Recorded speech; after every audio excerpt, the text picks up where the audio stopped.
Hello sa inyo mga tol, welcome back po muli sa akin channel. So marami kasi nagtatanong sa akin na nagbukas na ba ng slot LTFRB. So sa mga hindi nakakaalam na ang LTFRB po ang may hawak ng prangkisa namin mga Grab driver. So ganito yung mga tol una natin pag-uusapan tungkol sa slot. Tapos pangalawa naman, kung sakali magkaroon ng slot, paano nga ba makapasok o sino yung unang pupuntahan natin kapag nagkaroon ng slot mga tol. So para hindi kayo malito at magkaroon kayo ng idea dito sa video na to. So una-una natin pag-usapan, nagkaroon na ba talaga ng slot? Ang masasabi ko mga tol, oo, nagkaroon na ng slot mga tol, pero limited lang, hindi para sa lahat.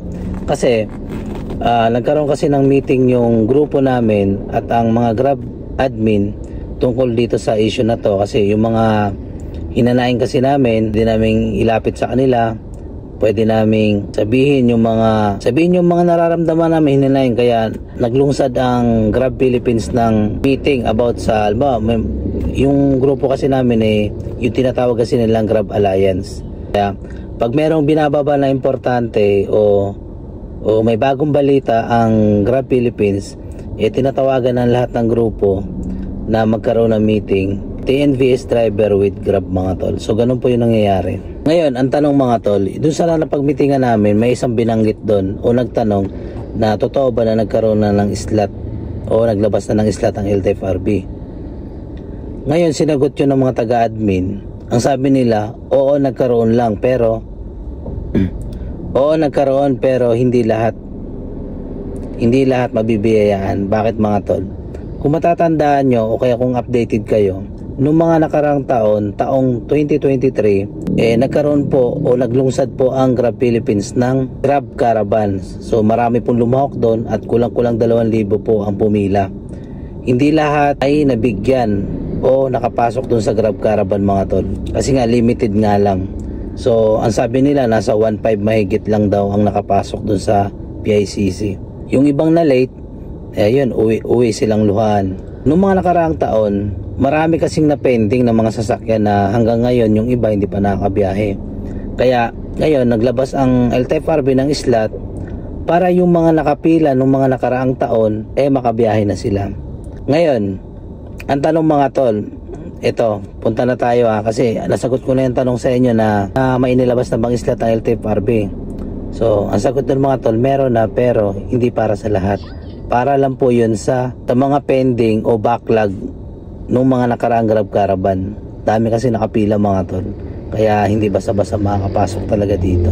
So ngayon mga tol, punta na tayo sa pangalawang usapin. Paano naman kung sakali magkaroon ng slot o maglabas ang LTFRB ng slot? Ano ba ang dapat kong gawin?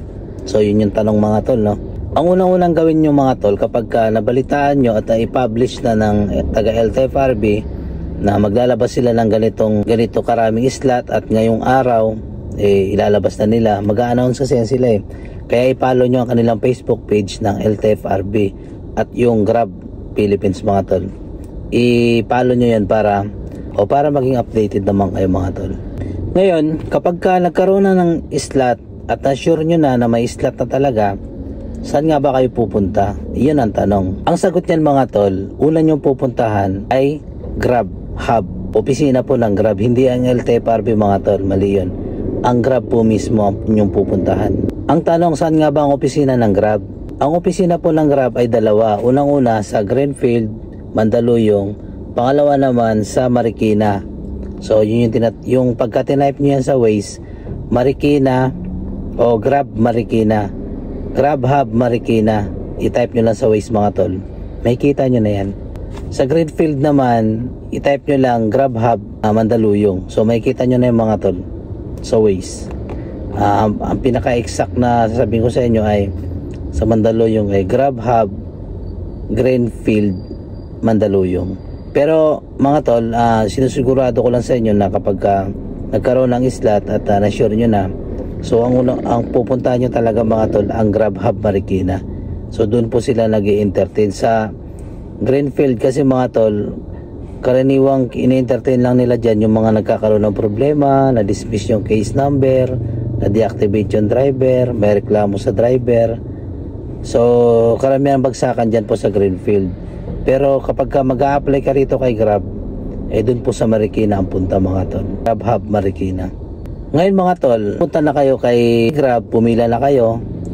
Dapat kasi kapag ka nalaman nyo na may slot na ngayong araw o bukas, halimbawa lang ngayon halimbawa nalaman nyo bukas lalabas na ng slot ang LTFRB. Tapos ang gagawin nyo, maaga pa lang pumila na kayo dun sa Grab Hub Marikina. Agahan nyo mga tol.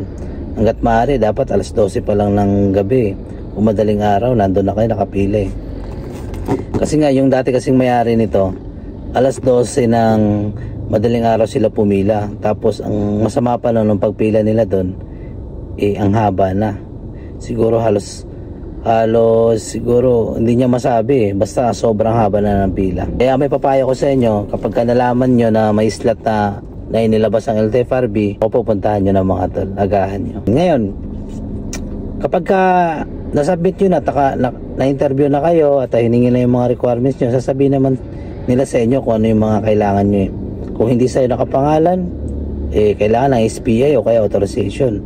So ganun lang mga tol. Ngayon, ang mangyayari nyo mga tol, kapag ka nandun na kayo sa opisina at nakapila na kayo at na-interview na kayo, magbabayad kayo ngayon mga tol. Yung binayad nyo kasi, ang alam ko kasi mga tol, kapag ganito sedan, nasa 6,000 plus lang.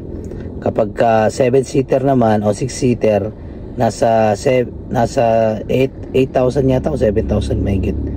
Kasi kapag 4-seater, 6,000 megit lang mga tol So ganun yung mga babayaran nyo mga tol. Yung binayad nyo, para saan ba yun? Bakit kayo nagbayad? Yung binayad nyo mga tol, para po sa prangkisa yun at insurance. Yung tinatawag nilang PAMI. Yan, insurance po ng passenger yun at saka sayo na driver. Napaka-importante po ng PAMI kapag ang inyong sasakyan ay binabiyahe. So yun lang yung mga babayaran nyo mga tol. Ang tawag nila dun pinoproseso yung inyong papeles.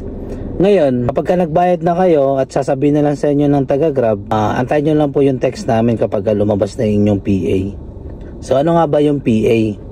Yung PA mga tol, yung tinatawag nilang professional authority, yung binibigyan ka ng pansamantalang biyahe na 90 days. So 90 days na biyahe lang yun mga tol, yung PA na yun. So sa ngayon kasi mga tol, mamaya malalaman nyo ito mamaya kung ano bang, kung dapat kailangan nyo kasi yung mga requirements yung mga tol kapag lumabas na yung PA nyo. Malalaman nyo ito mga tol.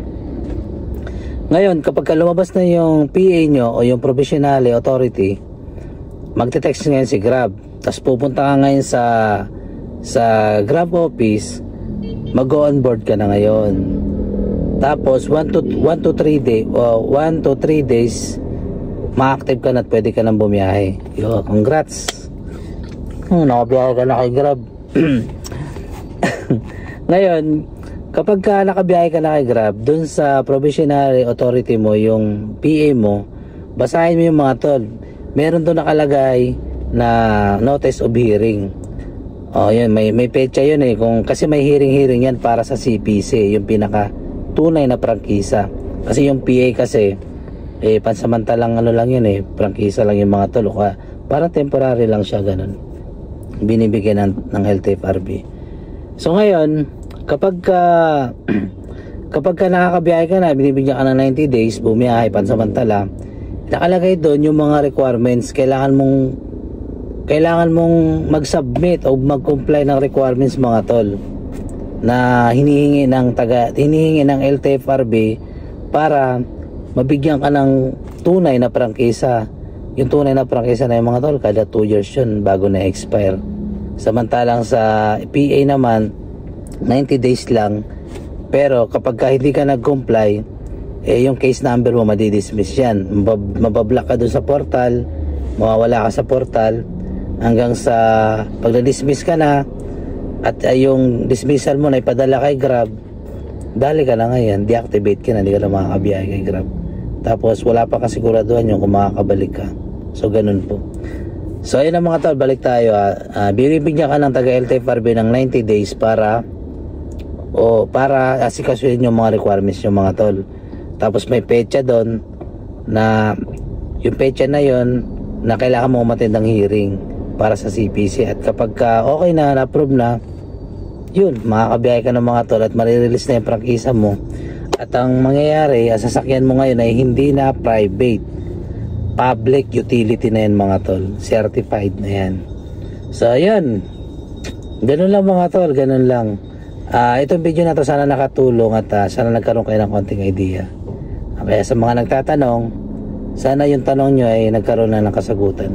So yun lang mga tol, maraming salamat at thanks for watching. Bye bye, ingat kayo.